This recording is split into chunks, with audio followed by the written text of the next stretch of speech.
Que saudade que eu tava de gravar um podcast. Parece que já se passaram anos desde a última vez que a gente esteve aqui. Peço perdão pelo vacilo, inclusive. Porém, temos grandes novidades para esse próximo ano. A gente vai manter uma constância, vamos nos organizar e vai ser lindo. Por causa disso, já começa a seguir a gente aí nas plataformas de streaming e já se inscreve aqui no canal Acidez Feminina se você estiver assistindo, e além de só ouvir. E se por acaso você tá caindo de paraquedas, esse aqui é o Redução de Danos, onde eu, Tati Ferreira e... Qual é o seu nome mesmo? Áureo Toledo. Isso, esse cara. A gente discute assuntos, comenta, na verdade, troca ideias sobre alguns assuntos na intenção de reduzir os danos sociais, talvez, de relações, de relacionamentos, emocionais, nem que seja só pra gente mesmo, né? Então é isso.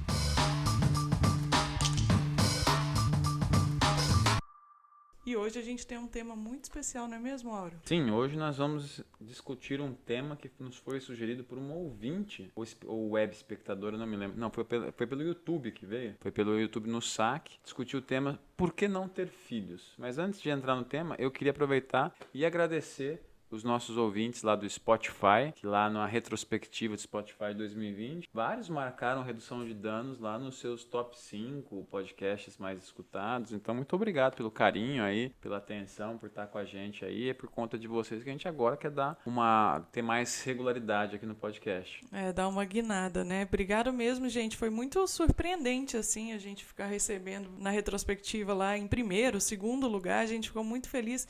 E vou confessar, foi o que motivou a gente a gravar esse episódio já, para já garantir essa constância. A gente recebeu esse comentário, que a gente até comentou no último episódio aqui do podcast, sugerindo esse tema, pra gente discorrer sobre casais ou pessoas solteiras, que seja, que não querem ter filhos. E aí a gente entrou aqui comentando sobre esse assunto naquela discussão do lugar de fala, porque temos filho, não é mesmo? Mas eu acho que tendo filho, a gente tem mais lugar de fala ainda. Porque a gente sabe como é ter um filho. Não, e é aquele negócio, né? A gente, antes de ter a Clara, a gente conversou muito sobre se iríamos ter filhos ou não. A gente conversou se valia a pena, o que a gente ia ter que abdicar, deixar de fazer, ou ia ter que fazer. E até hoje a gente tem esse tipo de conversa, né? Quando a gente avalia se vamos ter ou não um segundo filho, dar um irmãozinho ou irmãzinha pra Clara, né? Então, pelo menos eu acho que a gente tem alguma coisa a falar, pra conversar com o pessoal, né? Acho que o único risco que a gente corre, na verdade, é da galera achar que pelas coisas que a gente vai elencar aqui, a listinha de motivos pra você não ter filhos, somos pais, sei lá, relapsos, ou que não amam tanto o filho quanto deveriam, ou que são insensíveis ou qualquer coisa parecida. Porém, a gente tá num grau de segurança que as pessoas podem achar isso o quanto elas quiserem, porque a gente sabe a relação que a gente tem com a Clara e entre a gente. Então, assim, sintam-se à vontade para julgar do jeito que vocês quiserem, que tá tudo certo. Beleza, então. Então vamos começar. Eu trouxe pra gente começar a discussão hoje alguns dados que eu acho que valem a pena a gente ter em mente para começar essa discussão.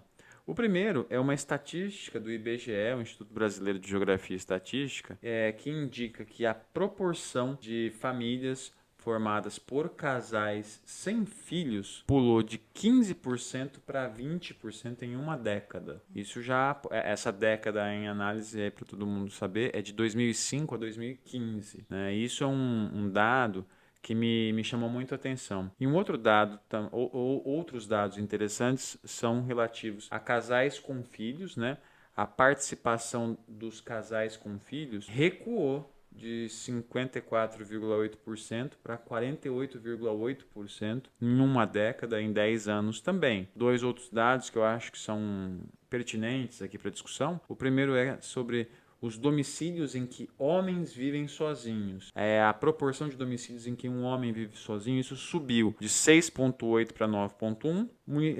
Domicílios em que as mulheres vivem sozinhas, esse número subiu de 7,8 para 10,4. A gente vê que existe um movimento acontecendo aí das pessoas assumindo que não querem ter filhos e conseguindo bancar essa questão. Tem uma coisa que eu acho muito interessante aqui para dar dentro da minha bolha, né? O data áurea. Experiências pessoais, que chama. Mas eu sou professor há 10 anos de uma disciplina na Universidade Federal de Uberlândia. Eu não estou há 10 anos na disciplina, mas estou lá há 10 anos na universidade. E toda vez que eu oferto essa disciplina, tem uma determinada aula que a gente vai discutir feminismo e algumas outras questões. Eu pergunto. Eu lembro do primeiro dia que eu perguntei isso, na primeira vez que eu ofertei a disciplina, eu perguntei para as mulheres da sala: quem aqui já pensou em não ter filho? Eu me lembro que à época um número assim significativo já levantou a mão dizendo que não queria. Mas o que me chama a atenção é que ao longo dos anos, esse número de mulheres que levantam a mão toda vez que eu faço essa pergunta vem aumentando. E hoje, na última vez que eu fiz essa pergunta, eu não perguntei quem já pensou. Eu perguntei quem não quer. Quem já tem definido. Né? Quem já tem definido. E muitas pessoas levantaram a mão demonstrando muita segurança. Eu sempre brinco, não quer dizer que você falou aqui na aula que você tem que cumprir a promessa, enfim. Eu falo isso, mas brincadeiras à parte, demonstra que as mulheres novas ainda já têm uma definição assim sobre como é que elas projetam as suas vidas dentro de alguns anos. E eu sempre fico numa questão aí que é uma observação de senso comum, obviamente, mas sempre fica passando pela minha cabeça e eu queria compartilhar com vocês se na verdade o número de pessoas que não querem ter filhos, ele aumentou ou se na verdade as pessoas só se sentem mais à vontade para dizer que não querem ter filhos. Eu acho que, e aí isso vale para muitas coisas, por exemplo, eu também penso isso sobre os casos de violência doméstica. E aí nesse caso eu acho que não aumentou o número, eu acho que agora as pessoas têm mais possibilidade de denunciar e tem mais informação e são mais bem acolhidas, embora ainda seja pífio, né? Agora, nesse caso de ter filhos, eu acho que as pessoas estão se sentindo mais à vontade por decidirem não ter filhos. Sim. Apesar de rolar todo um julgamento e todo um preconceito e toda uma carga que essa pessoa vai ter que carregar de perguntas e gente enxerida a vida inteira. Também quero falar um pouco desse caso, mas queria trazer um dado eu aqui também do Datatate. Eu e o Áureo, a gente já esteve nesse lugar que a gente não queria ter filho, a gente mudou de ideia depois. Na verdade, a gente teve queremos muito ter filho, depois queremos não ter filho e depois queremos ter filho, e aí foi quando a gente planejou e a Clara veio. Mas eu também fiz essa pergunta lá no meu Instagram, eu fiquei curiosa pra saber, porque o pessoal que me segue, no Instagram especificamente, é mais feminino, né, quase 80% do público é composto por mulheres, mas tanto no Instagram quanto no YouTube e as outras redes, o meu público é um público majoritariamente adulto, então 80%, um pouco mais de 80%, 82% tem entre 30 e 55 anos, e é uma faixa onde você tá, ou você já tem filho, ou você está planejando ter caso você queira. Eu fiz essa pergunta lá, você tem ou quer ter filhos? E eu fui muito surpreendida, porque 33% das 6 mil pessoas que responderam, cerca de 6 mil, responderam que não querem ter. Nossa. E eu imaginei que esse número fosse ser próximo ao dado do IBGE, 15%, 13%. Então, eu fiquei, assim, embasbacada de perceber que esse movimento existe mesmo e a galera tá disposta a não ter. Porque também é uma disposição não ter, né? Não, e uma coisa que eu só queria acrescentar é que para fazer a pesquisa, né, para esse podcast, para procurar alguns dados, eu encontrei 2 movimentos, né, grupos, agrupamentos, que me chamaram muito atenção, que eu não conhecia. Se você faz parte ou conhece algum desses agrupamentos aí, tiver mais informações, por favor, compartilhe aqui com a gente. Lá vem o Áureo falar de Migton de novo. Não.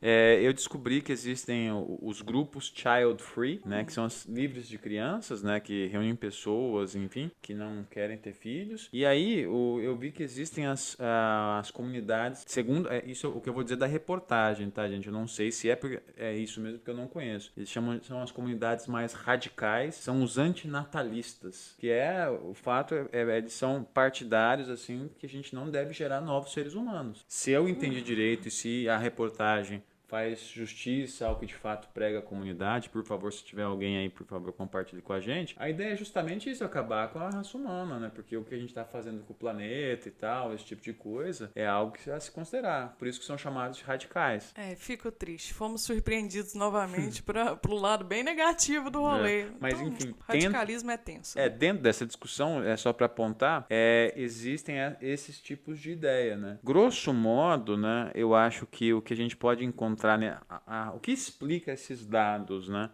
Eu vi várias coisas, mas dois elementos me chamaram a atenção para entender essas alterações nos últimos 10 anos. Basicamente o primeiro é a ascensão da mulher no mercado de trabalho. O argumento aqui, a gente sabe, é que ter filho agora, para muitas mulheres, se torna uma opção. Não é uma obrigação mais. Isso é um ponto significativo. E o outro elemento é a mudança no padrão de consumo da população, né? Hoje a população, esse dado tem muito a ver com uma classe média, média alta ainda, né? Tem a ver com o que essa população consome. Então, eu estava vendo aqui que pegando o gasto mensal com uma criança de classe média, média alta no Rio de Janeiro, que é uma cidade cara, daí que vai incluir escola, sei lá, idioma, atividade de lazer, etc, etc. Condomínio na Barra da Tijuca. Tudo isso. O gasto médio com a criança, segundo os dados aqui que eu vi na reportagem, depois a gente coloca na descrição do vídeo, é de em torno de R$4.000. Mensais. Caraca. No Rio de Janeiro é alto, tudo lá é mais caro, mas mesmo assim, se a gente for para uma cidade mais cara, mais barata, a gente vai ver que esses gastos vão ser menores, mas ainda vão ser à luz da realidade da cidade, do poder de compra ali, vão ser altos. Eu imaginava, sinceramente, aí fazendo recorte para nós dois mais uma vez, que a gente iria gastar muito mais dinheiro com a Clara. Eu não acho que a gente gaste muito mais dinheiro do que a gente gastaria para viver só nós dois, sabe? Nesse momento, é uma questão que eu penso que ela foi possível acomodar a Clara dentro da nossa renda. Felizmente, a gente teve possibilidades. Uberlândia é uma cidade que é bem mais barata que capitais, Rio de Janeiro e tal. Penso aí também que uma das coisas que facilita muito eu acho que você tem alguns gastos grandes no começo, quando nasce, que é fralda, ir muito ao médico, medicação. Troca muita roupa, né?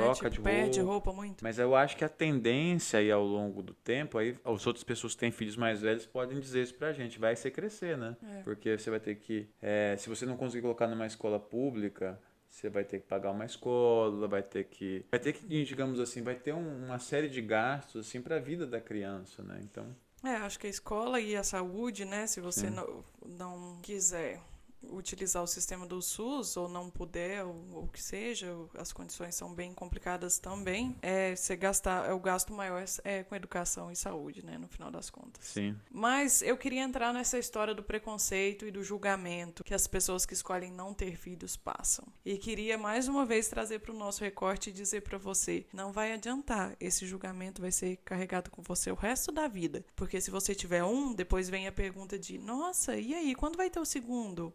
Ela precisa de um irmãozinho. A gente não tem tanto isso na nossa família porque a gente tesoura e a galera não se sente à vontade. Mas ontem mesmo a gente estava gravando um episódio do podcast e a gente fez um videozinho mostrando a gravação e eu estava nessa postura bem merda que eu tô aqui agora, com um macacão com um cinto alto e a minha pancinha de bacon e cerveja estava bem protuberante. E recebi vários comentários via inbox que me deixaram tanto quanto indignada, porque, gente, vocês não estão assistindo conteúdo do Acidez Feminina pra vir falar essas coisas pra mim, falando, olha, eu tô vendo essa pancinha aí, hein, é um novo irmãozinho pra Clara. Mas eu queria fazer um comentário também sobre a cobrança. De até quando a cobrança ela é realmente uma cobrança e até quando é só uma pessoa com curiosidade ou com falta de assunto e só puxando um papo idiota ou qualquer coisa parecida. Eu acredito, sinceramente, e aí, Aura, me fala do seu lado também, se é assim que você se sente, que a cobrança, ela só é estabelecida enquanto cobrança se você não está seguro do que você quer, da decisão que você tomou. Porque, por exemplo, eu acho o comentário sobre o corpo bizarro e desnecessário. Uhum. Tipo,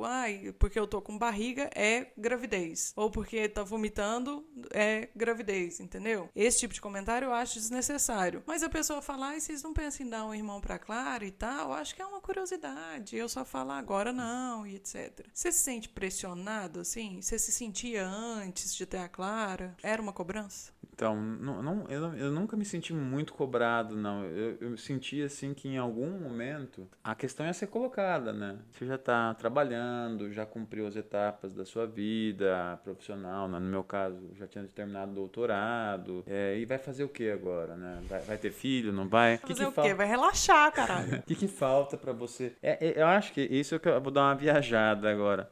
Muitas vezes, quando eu pensando tanto para o homem quanto para a mulher, talvez eu vou falar muita bobagem, então você vai me corrigir, o pessoal vai me corrigir depois nos comentários. Mas o que eu penso é que essa decisão de ter filho ou não, muitas vezes me parece vir a ser, querer ser o coroamento da vida da pessoa, né? Tipo, agora você tem um trabalho, você tem uma casa, você precisa constituir uma família tradicional, com o pai, a mãe, os filhos, enfim. Esse tipo de cobrança eu senti um pouco, mas não porque chegavam e me perguntavam, né? Cobrando, assim, às vezes algum comentário ou outro. O que eu acho sobre, sobre essa questão é o fato de que essa decisão sobre ter filho ou não, me parece que muitas vezes tinha que ser entendida como decisão de foro íntimo. É você que tem que decidir, é a pessoa com quem você está se relacionando, a decisão é de vocês. Então, essa pressão social, isso que idealmente não devia nem existir. Mas ela existe por quê? Penso eu, que muitas vezes, sobretudo no caso das mulheres, não sei se você vai concordar, se você não quer ter filho, você meio que parece assim que está traindo o seu destino, né? Você está ousando se negar a sua missão reprodutiva. Em última instância, né? É uma visão ainda, digamos assim, é uma herança patriarcal, né, que vai restringir a mulher a uma função materna, né? Você tem que ter filho para você ser completa, né? Isso é um ponto que me chama muita atenção, porque, sinceramente, eu acho que a vida não se restringe a gente só a cumprir os desígnios da biologia. A reprodução. Reproduzir, gerar, procriar, deixar a nossa sementinha aí na sociedade e tal. Porque uma coisa que me vem muito à cabeça, né, eu acho que no seu caso também te vem, é o seguinte: eu preciso, né, eu enquanto pessoa, enquanto indivíduo, eu preciso do meu quinhãozinho lá, meu tempinho de isolamento. E eu sou uma pessoa que precisa de um tempo para mim. Né, eu preciso de um tempinho lá para ficar sozinho, isolado, fazendo minhas coisas, vendo um filme, uma série, lendo um livro, trabalhando, enfim, eu preciso desse tempo. E quando eu não consigo fazer isso, acho que com qualquer pessoa, isso gera uma frustração muito grande. A gente fica frustrado, a gente fica bravo, né? No meu caso, por exemplo, quando eu não consigo trabalhar, fazer as coisas que me motivam, né, que me guiam, olha, eu quero fazer isso porque eu acho que isso é uma coisa bacana que eu faço na vida. Não fazer isso, né, o que me vem à cabeça é uma baita uma frustração. Eu fico muito bravo, né, muito chateado com a situação. Parece que, tipo, o tempo tá passando ali, o que eu tô fazendo, né? Quando você tem criança, né, aí o que você tem que fazer? Você tem que cuidar da criança, você tem que, sei lá, limpar a casa, sobretudo nessa situação de pandemia e tal. É uma luta, né? Só que é uma luta que parece que é contra uma força que é meio superior a gente, né? Você pode tentar cuidar da criança, limpar, fazer tudo o que você tem que fazer, mas quer não, depois no outro dia seguinte vai estar do mesmo jeito. O quarto vai estar desarrumado, a criança você vai ter que fazer a mesma coisa. Então, esse ponto que eu estou chamando a atenção é justamente o seguinte: para muitas pessoas, ter filho não é aquilo que vai te completar. E eu acho que é por isso que causa tanto sofrimento para muita pessoa. Então, eu vou entrar num espaço mais polêmico aí, que é: eu não acredito que o filho ele tenha que ser visto enquanto uma realização pessoal. Porque eu acho que você já parte de um lugar onde você não entende que aquilo é um indivíduo, que aquela pessoa ela tem vontades próprias, ela tem uma personalidade própria. E tudo que você vai fazer é moldar para que ela apanhe menos do mundo. Menos possível, mas às vezes apanhar do mundo também é positivo. É necessário. E a partir do momento que você enxerga isso enquanto uma realização, tipo, você falou, eu senti que chegou um momento em que isso era esperado de mim, era tipo o coroamento da vida. E isso também é pensar a paternidade e a maternidade enquanto uma realização. E aí vem a romantização que começa antes mesmo de você pensar em teu filho. Sim. Porque isso que você descreveu, essa coisa de o instinto materno, você está desperdiçando seu tempo, a sua data de validade, porque você vai entrar na menopausa e não vai dar. Isso inclui uma romantização. Então, aqui vai o primeiro item da lista dos motivos pelos quais você está certo em não querer ter filho. É um incômodo 24/7, no sentido de, mesmo que a criança não estiver com você, por exemplo, a Clara não está com a gente agora, mas no fundo do nosso cérebro existe uma preocupação de: será que a Clara está bem? Não posso pôr meu celular para gravar no modo avião, porque se acontecer alguma coisa com a Clara, o meu telefone tem que tocar e eu tenho que estar lá junto. Então, você tem sempre no fundo da sua cabeça esse incômodo. E, às vezes, esse incômodo tá pisando na sua cabeça, Sim. literalmente, enquanto você está assistindo um filme.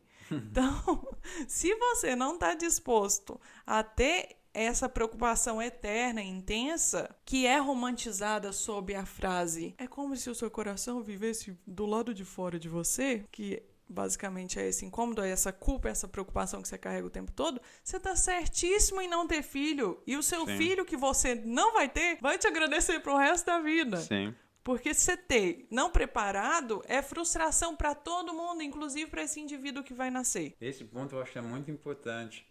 Você tem que, em última instância, você tem que estar disposto a saber que a partir do momento em que vai nascer, que o casal engravidou, vai ter o planejamento, mudou a vida. Mudou e não tem mais volta. E aí você tem que ser responsável porque você ficar se frustrando e frustrando outra pessoa, não dá. Aí eu acho que tem uma questão que é muito importante aí.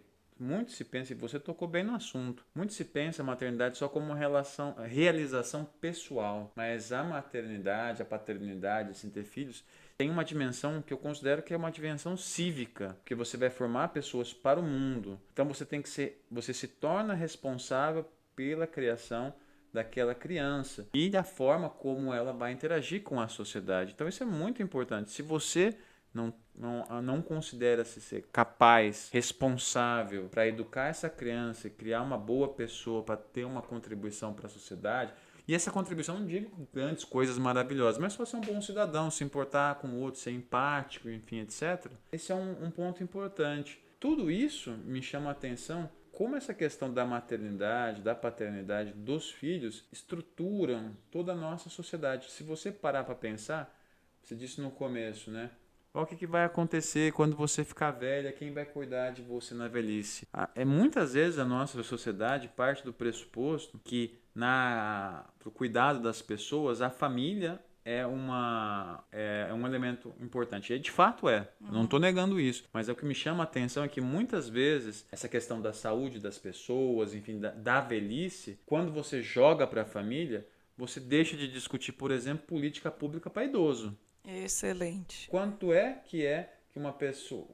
Se a gente parar para pensar, as políticas desenhadas para idosos específicas, elas não são muito bem desenvolvidas no nosso país. Você tem exemplos importantes. Em São Paulo você tem, por exemplo, você tem algumas atividades, algumas políticas nos céus lá, que chamam bastante a atenção, mas muitas vezes é entendido que o tratamento dispensado para o idoso na velhice tem que ser da família. Dos filhos, enfim. Esse é um ponto que daí o Estado, não que o Estado tem que assumir tudo, mas tem que se pensar nessas políticas públicas. Porque, por exemplo, esses dados do IBGE que eu trouxe apontam para uma outra situação, que é a população brasileira envelhecendo. Envelhecendo sozinha, morando sozinha. Envelhecendo sozinha, morando sozinha. Esse é um ponto que eu acho que é muito importante de ser levado em consideração, porque é aquele negócio, eu e você, se a gente não tivesse a Clara, o que a gente ia fazer quando ficasse velho? Se virar. E quem garante que a Clara vai querer cuidar da gente ou qualquer coisa parecida? Até porque esse é um outro motivo que as pessoas utilizam para convencer uma outra pessoa a ter filho, que mas quem vai cuidar de você na velhice? Ou até para casar, né? Você vai envelhecer sozinho ou qualquer coisa parecida. E, gente... Você tá tendo um filho, você não tá tendo um cuidador.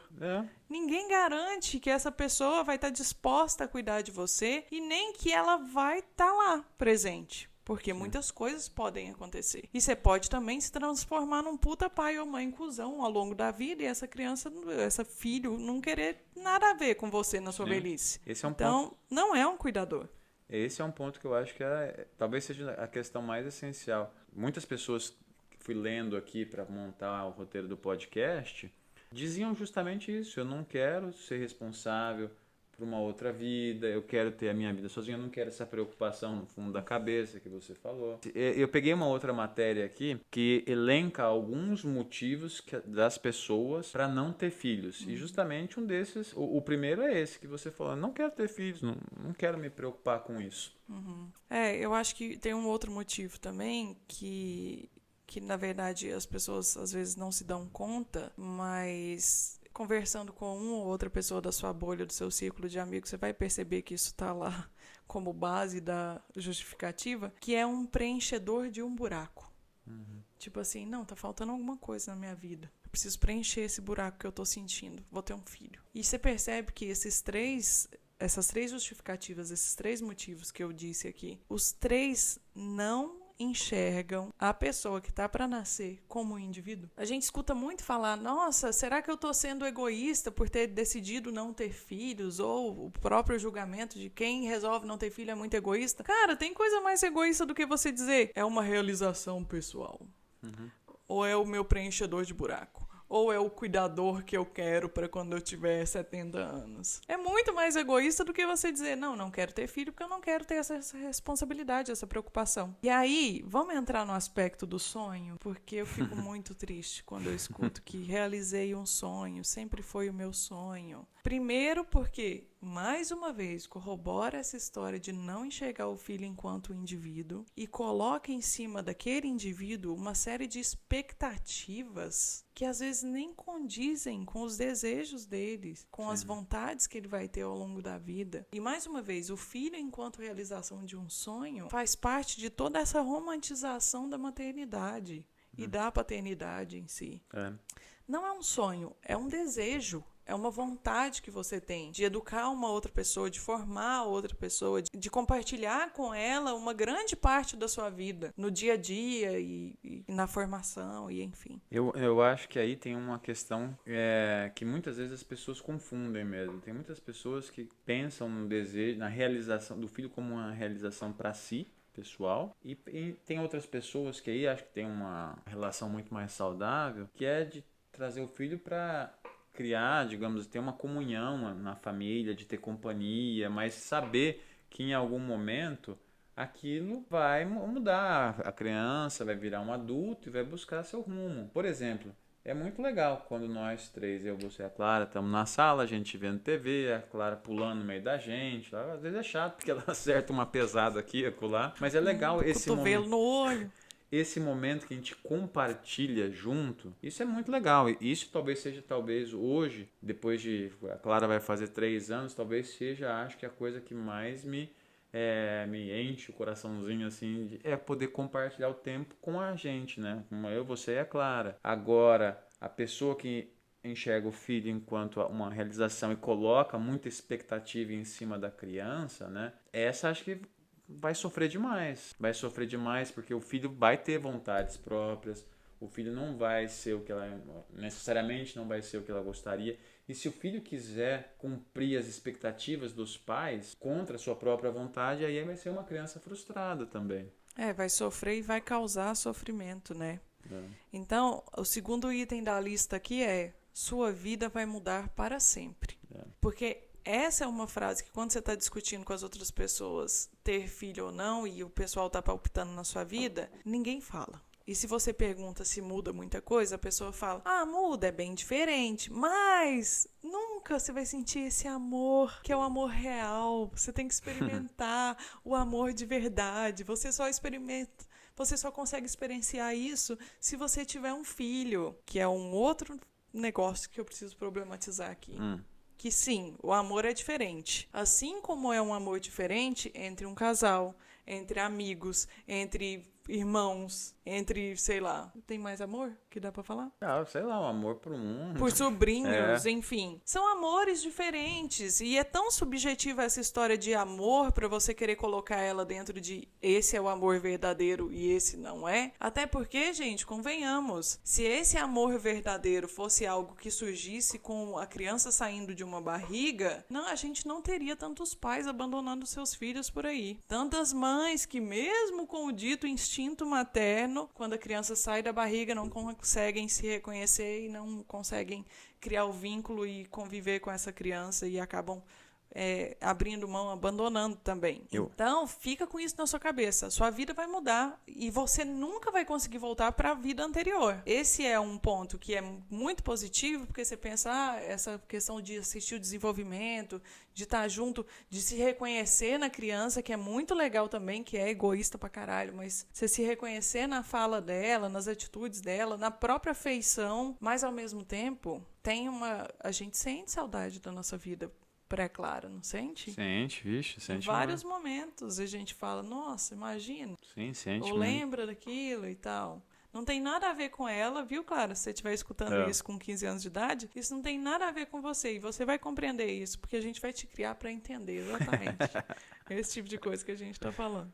Sim. Uma outra coisa que eu acho que valeria a pena acrescentar aqui é o compilado de razões que eu consegui coletar sobre mães não, na verdade, né? Sobre mulheres dizendo por que não gostariam de ter filhos, né? Aí eu trouxe aqui, além da questão de não querer ter filhos, porque não quer ter essa preocupação, enfim, tem algumas outras razões aqui que me chamaram muito a atenção, né? A primeira razão é a preocupação com a realidade. Em que realidade eu vou estar colocando essa criança? Um mundo mais desigual, um mundo mais violento, enfim. Então, muitas pessoas, elas consideram que não existem determinadas condições para colocar a criança no mundo e optam por não colocar. Isso seria um primeiro motivo. Um segundo motivo aí tem a ver um pouco com essa questão que envolve a mudança, né? Então, tem algumas pessoas que vão se realizar na carreira, no trabalho, e aí, olha, não quero ter filhos agora porque isso vai prejudicar o andamento da minha carreira. Eu lembro que tive uma amiga que era o exemplo disso.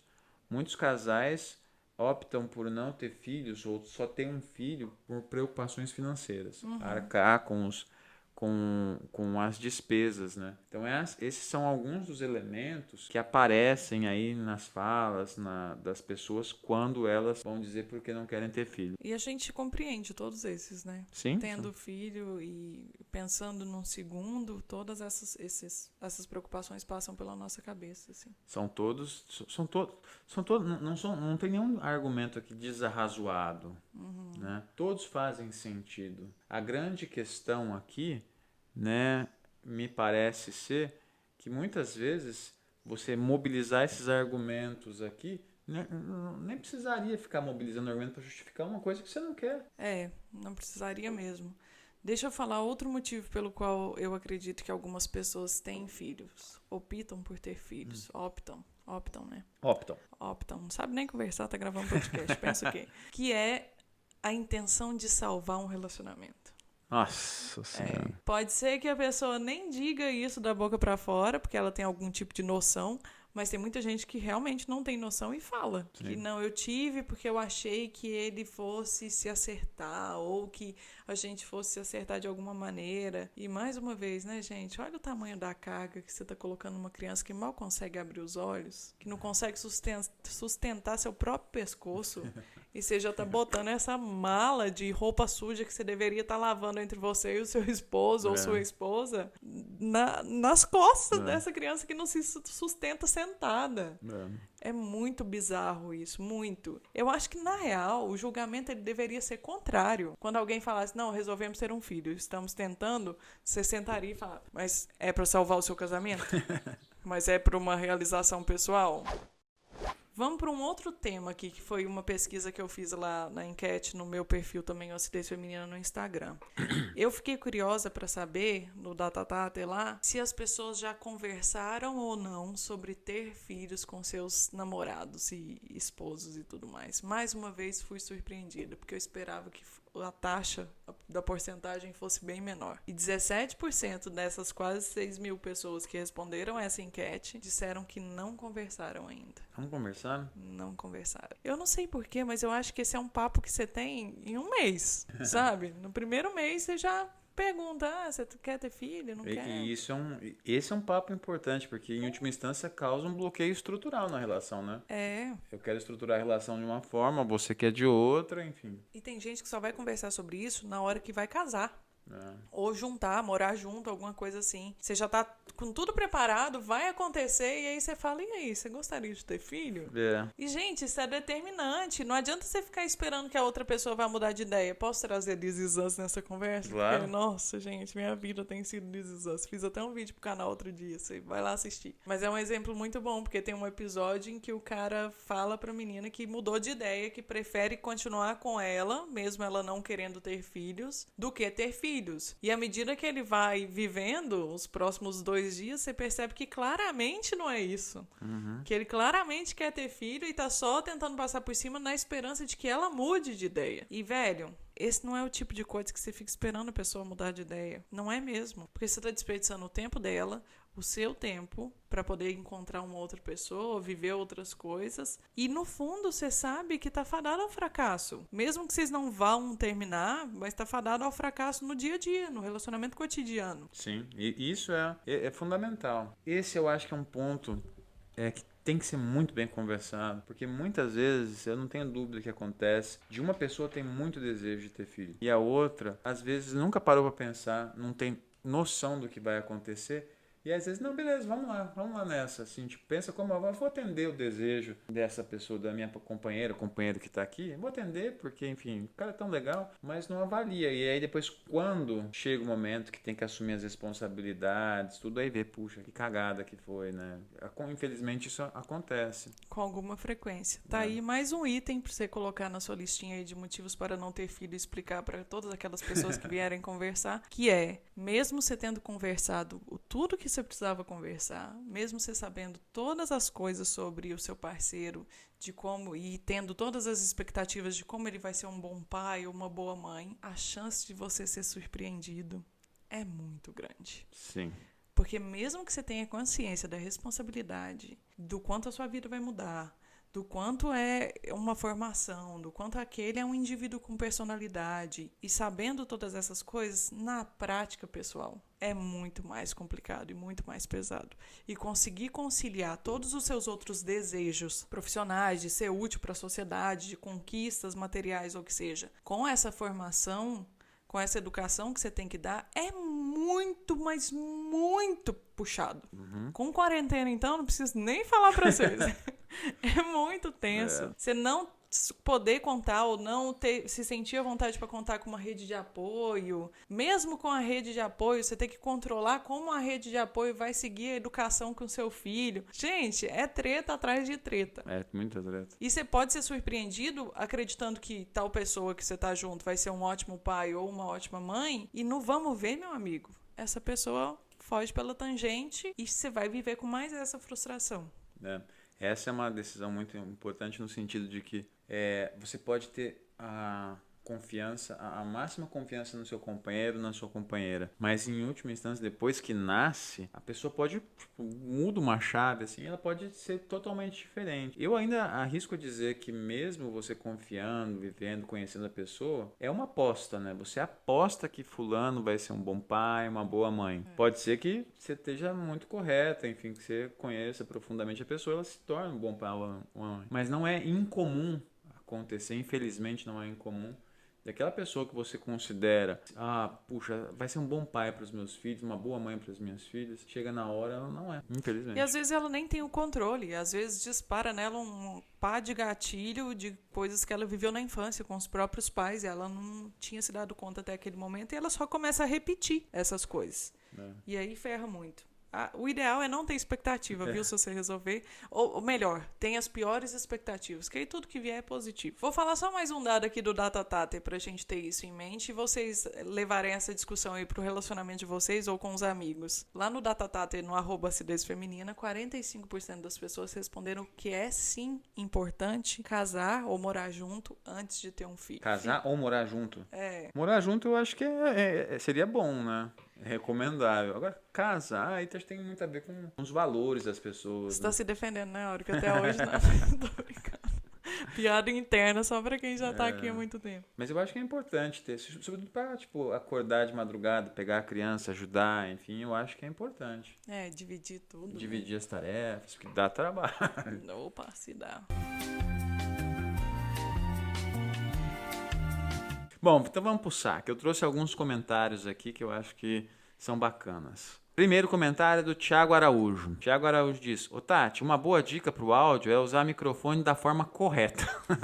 Essa cápsula desse microfone é de lado, por exemplo. É de lado. Por exemplo, isso ele está falando do último podcast. Por exemplo, o da Tati está errado e o do Áureo está com a cápsula de lado. Outra dica seria usar pop filter que evita o soco do P e do B. Ó, o negócio é o seguinte, nós vamos trocar esse microfone inteiro.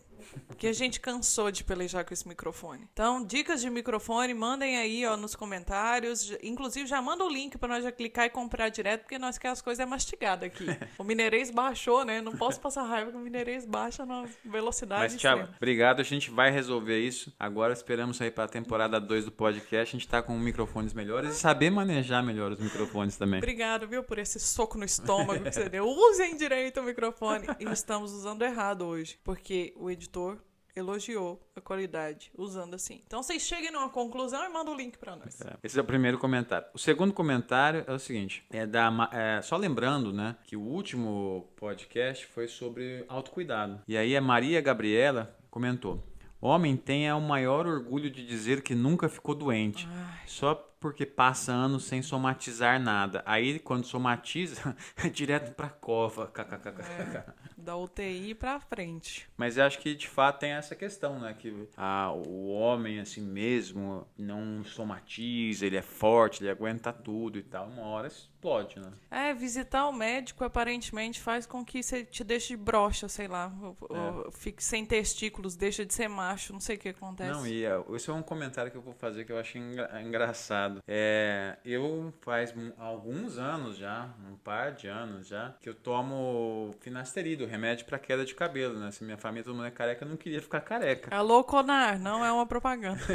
E não queria nem ir pra Turquia porque eu não tenho dinheiro ainda, né? Mas eu gostei do ainda, foi legal. Ainda. Mas o fato é que muitos colegas perguntam, né, pra mim sobre e a finasterida e não tem efeito colateral, porque a finasterida existe uma pequena possibilidade, né, de você não ter problema de disfunção erétil. Disfunção erétil, né? E o pessoal fica super preocupado. Não. E posso dizer mais? Às vezes eles não acreditam no áudio e aí perguntam pra mim, porque não, a Tati vai falar.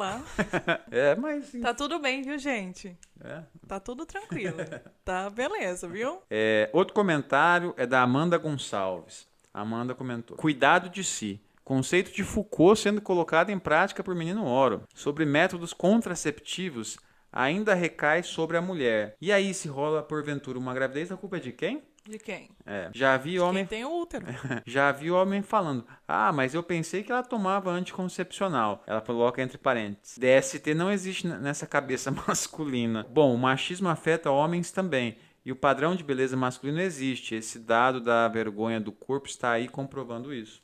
Sem dúvida. Posso falar uma outra coisa também bizarra? Hoje tá sendo muito bom que eu tô lembrando. Mas lembrando de coisas eu só queria comentar que da Amanda aqui, eu concordo com ela. E a Amanda acho que foi a primeira que pegou algumas referências acadêmicas que eu vou enfiando nos podcasts. Muito inteligente, menino Oro. Mas eu fiquei pensando numa outra coisa outro dia, que mesmo a mulher tomando conta do processo contraceptivo, indo lá no médico, pegando a receita específica daquele hormônio que vai funcionar pra ela, tomando um anticoncepcional e a porra toda, literalmente, você já parou pra pensar que depois que transa, a mulher com o método contraceptivo não utilizando a camisinha, é a mulher que tem que levantar pra se limpar? E o cara pode ficar deitado fazendo o que ele quiser e dormindo?